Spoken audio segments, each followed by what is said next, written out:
You're like, oh, good morning. It is January 27th. Senate Judiciary. Sorry for the late start. We just had some technical issues. We have Beth St. James from Lynch Council to talk about one narrow piece of this regarding schools and the definition of schools. And so the floor is yours. Thanks for coming. Thank you. Beth St. James, Office of Legislative Counsel. So I have prepared for you today a handout with some hot links and a possible definition on the page 3 that we can whittle away at until you're happy. But I just want to start by saying there is no universal in Title 16 definition of school. That is not a defined term for the entire title. There are individual places within Title 16 where a subchapter or a chapter or even sometimes an individual section does define school so that whatever the concept we're trying to apply is, the universe that it applies to is clear for whatever school means in that context. So that's a very long-winded way of saying, I suggest that you all create your own definition of school, and we will add whatever you want to add to that definition so it includes everything you want it to include. And so what I've started with, and this is my first time preparing your committee. Do you want me to share my screen? Do you want to go off of the handout? If you don't mind sharing the screen, I think Senator Hosky may not have the handout right in front of it. Thank you.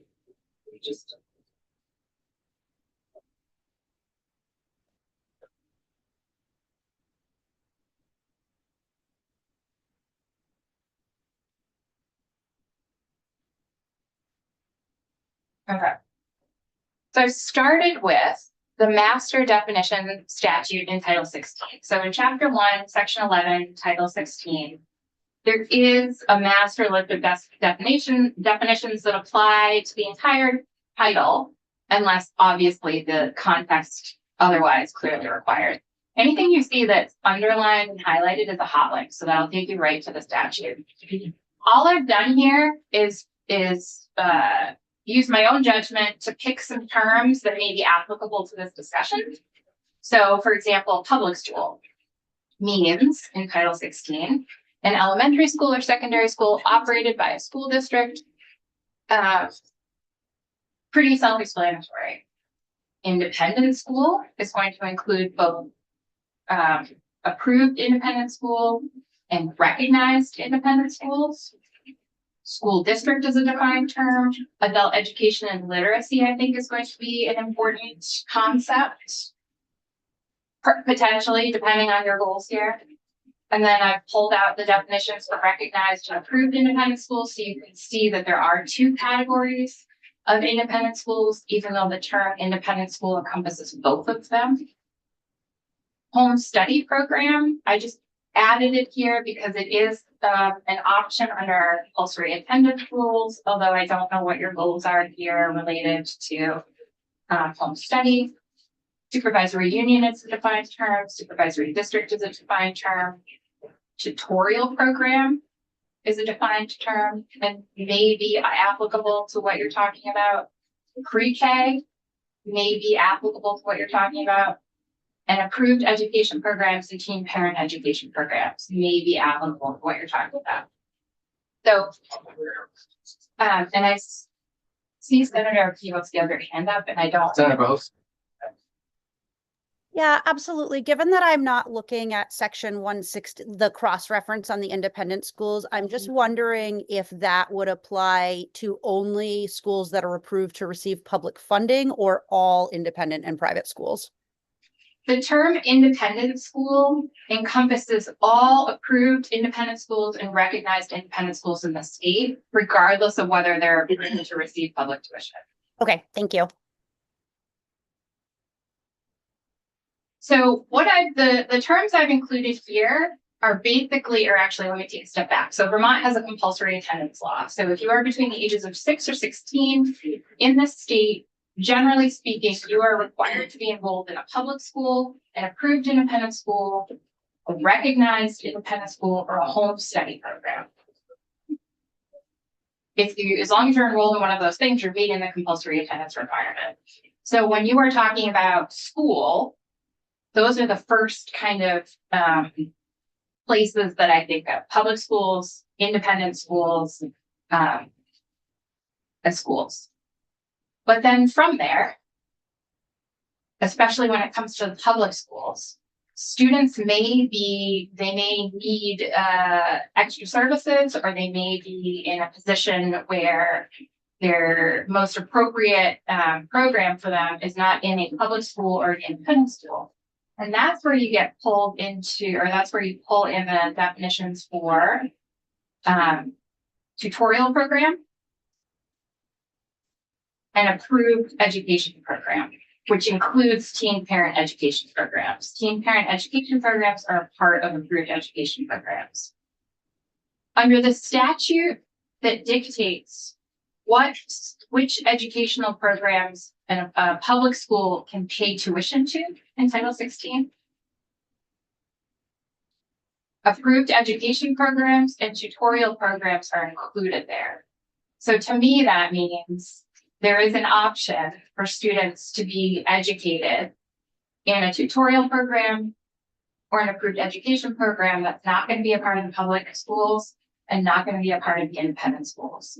So I would just suggest that if, depending on the population you are trying to protect, those are two types of educational settings that you may want to think about including in your definition of school. Clear as mud? Yeah. Okay. So that's Title 16, master list, K through 12. Title 16 also covers higher ed. There is a general term, a definition in Title 16 for higher ed, and that's post-secondary school. It means any person who offers or operates a program of college or professional education for credit or a degree and enrolls or intends to enroll students. That's going to include public and private post-secondary schools. So again, depending on the population you are trying to protect, post-secondary school may be a component of your definition from school. Pre-K. If a pre-kindergarten, I see another hand by Senator Bobski. Senator Bobski, thank you. Yeah, absolutely. This was a question that I asked, I think it was Friday was the last time we discussed this and was told to sort of wait for you. And that was kind of around public university versus private university. And if we have any ability when it's a private university that's not necessarily receiving any earmarked state funds to tell them that they have to do this. Well, the way I read S209, and I didn't write this, so maybe I took a more cursory look at it than I should have. S209 is written as a prohibition against, is not telling a school to do anything. Okay. Is that your reading? Yeah, I would agree. We're Alright. not telling the schools specifically Right. to do something. Right. Okay, that makes sense to me. I just wasn't sure if there was a differentiation because I know within our public and independent school system, that's sort of an ecosystem where lots of those schools get public money. So I just wasn't sure if that mattered at all when we came to the university level, but it sounds like it does not. I would say the way that S209 is written now, I would say it does not. For my purposes, for helping you craft a definition for school, generally speaking, if you, the state and the legislative body who creates all the laws, want to dictate what a post-secondary school has to do in order to operate in Vermont, you can place restrictions on them or make them follow certain laws. So there is wiggle room there. Just because it's we have many private schools and few public schools, you can require them to do things in order to operate in Vermont. That is helpful. Thank you. And then of course, it's a slippery slope as far as what you are requiring. But we won't go down that slope for today. So pre-K, pre-kindergarten education, if it is provided in a public school setting, it's going to be part of the public school definition. But we have a universal pre-kindergarten education program here in Vermont. which funds 10 hours of pre-K education that every student basically to the provider of their choice, as long as they are pre-qualified. And so there is publicly funded pre-kindergarten education happening in, I'm looking at number 3 here, pre-qualified private providers, which are basically non-public pre-K programs. That may be an independent school that runs K through 12 and also has a pre-K program. That may be what we think of as a daycare center or childcare center. So again, depending on the population you are trying to protect, when we're thinking of school, technically, when we're talking about pre-K, there is a portion of our pre-K system that involves pre-qualified private providers. So again, another term to think about for your definition. And then career and technical education should be swept up as a definition related to independent schools and public schools. I just included the definition of secondary career technical education. Our adult education CTE is provided in our secondary CTE centers. And I think the most all-encompassing term for career and technical education would be regional CTE centers. That's going to be all of our centers. So whether they are a CTE center operated by a public school, an independent school, because we do have 2, or a standalone CTE school district, which there are 3 or 4, I believe, I think 4. So there are CTE centers that are not run by a school district. They are run by their own. They're called school districts, but they are not municipalities. They do not have voting taxing capacity, but they are just not run by a public school district in the same way that Milton Public Schools run their public schools. So I think, again, depending on who you are trying to protect and wanting to be as thorough as possible, you may want to consider adding the term regional CTE center or referring to this definition, just to make sure you're sweeping in that there's no technicalities that someone can come in and say, well, technically this is not part of a public school district. It's not run by a public school district. And then what I've done is I've shown you a couple different places in Title 16 where either the term educational institution or school is defined for the applicable section or subchapter. So you can get a feel for how broad these definitions are depending on the law that is applicable to them. So for hazing, harassment, and bullying prevention policies, there is a defined term of an educational institution in that subchapter, and that is Vermont public or independent schools or post-secondary school. So pretty basic, public, independent, post-secondary schools.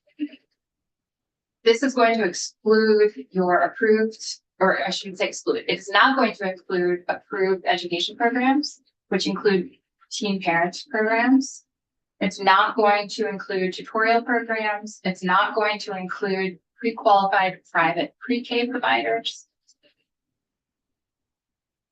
And then the definition for in the administration of epinephrine in schools.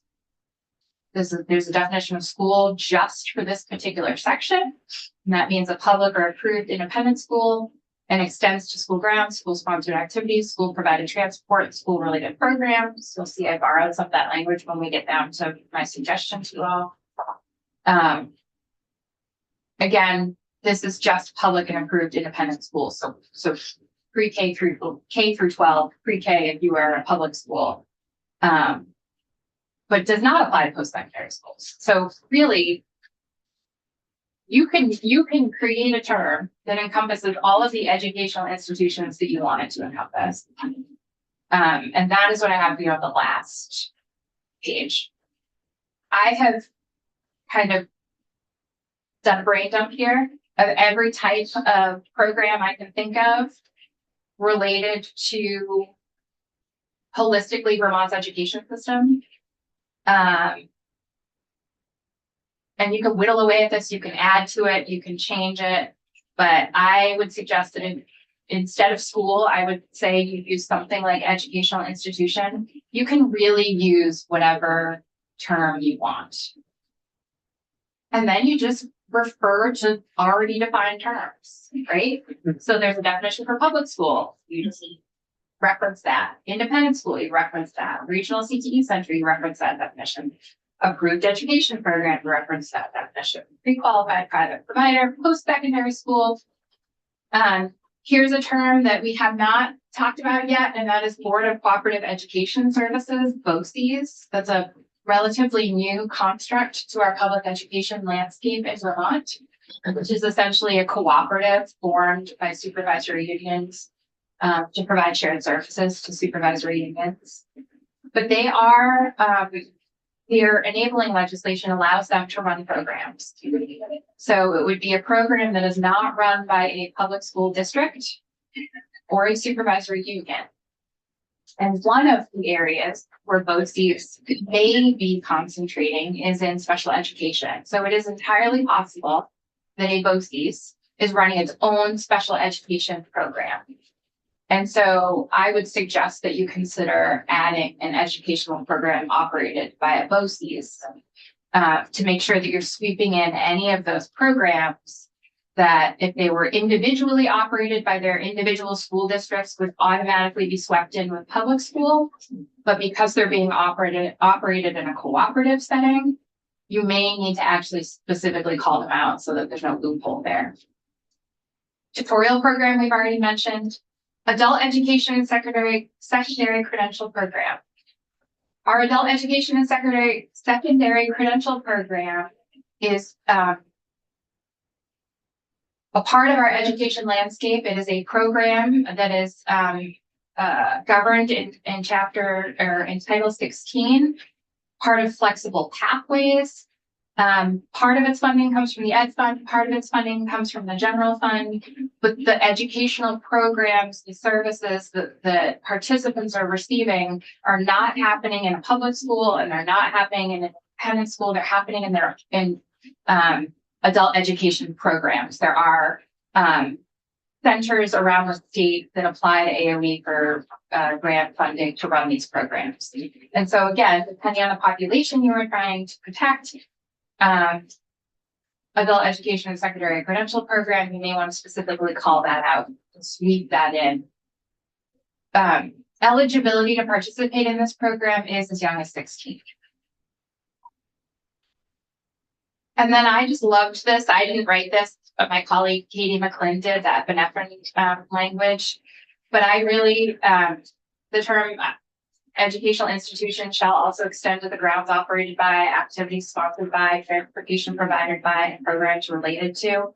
Very broad. Again, you can beat this language up however you see fit.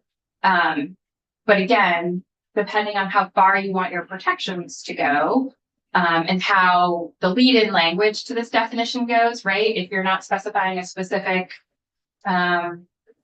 distance around a school, well, then maybe extending to the grounds operated by is an important phrase that you want to include.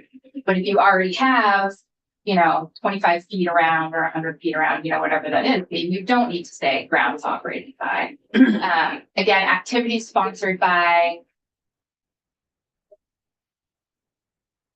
field trips, sporting events, etc. If those activities are not occurring on the grounds of one of the places that fit within your definition, maybe you do need to add something like activities sponsored by, transportation provided by, kids getting off the bus, right? And then programs related to. It's a little broad, but again, you see what I'm trying to say. It's just, we can get creative depending on your ultimate goals. And I've done a lot of talking. I'm going to pause. Thank you. Yeah. Appreciate this explanation. So committee, how do we feel? Any initial thoughts or questions, comments, Rebecca? Senator Maddox? I don't think it's covered in here, but expanding kind of like on the pre-K, but to just early childhood care. how that fits into school. So I would suggest you talk to my colleague Kate McLean on anything related to childcare. Yeah. That would be outside of my portfolio, and I wouldn't want to provide you with wrong advice, but absolutely she would be able to help you with terms related to childcare. So, so I'm understanding, are you talking about like early childhood education, Like pre-K? infant and toddler care versus like 3 and 4-year-olds for pre-K. And because you're looking for, go ahead. No, I was just gonna say, because in my mind, when I look at this, I'm looking at, protecting the children. So, 1, 2, 3, 4-year-olds. Yeah. Kids in public schools, those, whatever we define the school as, that type of thing. I want more clarification on that. If I may, Yes, let's. an intersection there that I'm just thinking of it now, which would be great to get Katie's take on, is like Head Start programs. Those are outside of pre-qualified private kindergarten providers. Again, depending on the population you are trying to protect. I think when we think of Head Start, generally speaking, we think of school. Yeah. But I don't think it's going to be swept in any of the definitions that I have provided. So, thinking along those lines as well, so like after school, that falls into the school related activity, right? Or is that So same thought? I think it depends on how the language in F 209 is worded. If you're talking about a place Mhm. and after school is provided at a school, it shouldn't matter who's providing the programming because you're talking about a physical location, a public school as defined under. But if you're talking about the program itself, then yes, if an after school program is taking place either at a school or at a park or a municipal facility, then it would not be covered here. Those would be covered under childcare. Yes, I think they would be covered by DCF and childcare regulations and not by FCC. So like in my town, we have mask programming, health and after school kids. The community center provides that service, but it's done in the school, therefore it would be covered as a school related activity. Well, Order. again, that's that term, I think you can see me kind of shaking my head Yeah. at that, like programs related to. Yeah. That is very broad Yeah. and very vague. And you are the Judiciary Committee, so I'm sure you are well schooled in broad and vague terms and the dangers of using those terms. I think the safest way for you to go so that no one can poke holes in it is to be very specific about the programs Mhm. that you want to ensure. See, how is this 209 worded? That someone cannot be subject to civil arrest while traveling to, entering, remaining at, or returning from. I think you can make an argument that if the after school program is taking place at the school, Mhm. that you are remaining at the school Mhm. and therefore, or leaving the school and therefore you'd be covered, but maybe not in the municipal building. But why take that chance? I think it would be a stronger language to be specific in the programming, and after school is definitely not something that I can cover today. So I'm thinking like my nephew does summer programs. I don't think it's done by the school. It's Most, not on at school grounds, but it's children. yes, and so summer camps is definitely in Katie's portfolio. And after school programming, we kind of share depending on what the topic is. But if it's DCF licenses those after school programs, so that would, I think, fall more to her. I'm happy to commit with Katie, if you were to bring her in so that we're both in the room. But definitely summer camps, after school, before school, Head Start, all of those things, I think Katie may be better to advise you on, but you are correct in that I don't think they're covered here. So I think, Emery, if we can make a note, we can reach out to Katie and also have that back in sometime next week. We'll figure that out for agenda plan. So Senator Norris and then Senator Mahowski. Yeah, Beth, maybe just to On number 27, where it says tutorial program, use education provided to a student. I wonder if you're gonna expand upon that a little bit for me. I can't, unfortunately. Yeah, sorry. It is a program that is, the state board needs to approve it. So there is a little bit more. Maybe I can follow up with you and provide you a little bit more out of the state board rules, but a tutorial program is under 16 VSA 828, which is the section that says what type of program a school district can pay tuition to. Tutorial program is an allowed program for a school district to pay tuition to.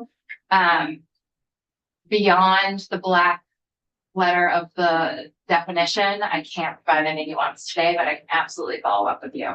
Because I was wondering if someone wasn't doing well in school, whatever else, they had taken summer studies. It's paid for through their own expense. I mean, how broad do we get with this? Is that technically it's a tutorial, but they're paying for it? Does that fall under this? Oh, so you mean like it would be paid out of pocket? If it was paid. That's a really good question that I don't know the answer to. Let me look into that. I think that the key phrase that I'm seeing in the definition of tutorial program in Title 16 is a student who is placed in, Okay. which to me is a school district making that decision, perhaps with an IEP team or a 504, some team supporting the student deciding that this is the best place for that student. Identifying a program that, your parents decide you need some help at reading and you're going to do this program over the summer. Maybe it's swept into this definition depending on how the state board not licenses them, but regulates them. So let me look at that definition and I'll get back to you. Okay.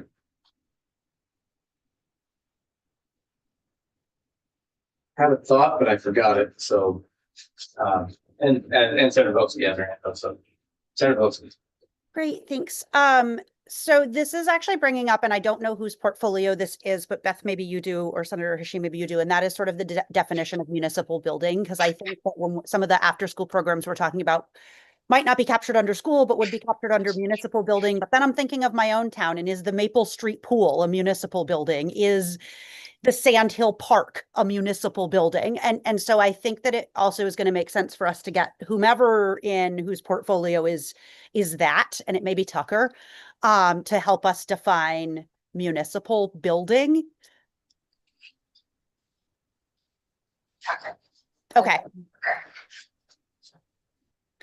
Just because that brought that up for me. Like if they're having it at the town office, it's obviously a municipal building, but is a park like I know that the town owns the Maple Street Pool, but is that a building? So that would be good for me to understand as well. And maybe we could have Tucker in as well, sometime this week. Anything else, Senator Romsey? Anything else from this week? All right, thank you. I think, I'd like to start with the definitions that you have here on page 5. I suspect there may be other questions or things that we want to change to them. And I think that, I think that we'll need more clarification on a few of the pieces, but if anything, we are going to have to further define school. So I think that having the definitions that you've described on page 5 as a starting point, and then we will come back and revisit the points that we need to clarify, points that were raised by the members. So I think that's a good starting point. So Great. Thank you. This is very helpful. Does that work, Rick, for drafting purposes? That's fine, yes. Okay, fantastic. Do we have any other questions or comments on this particular piece? Sure there will be, but I can't write you down. No. Okay. We are actually going to be taking a break here in a second. So. Okay, great. I'll wait outside. Yeah, great. Okay. So if we don't have anything else, then we can take a break and come back at 11. We're going to be hearing from General Counsel from DOC. So, yeah, well said.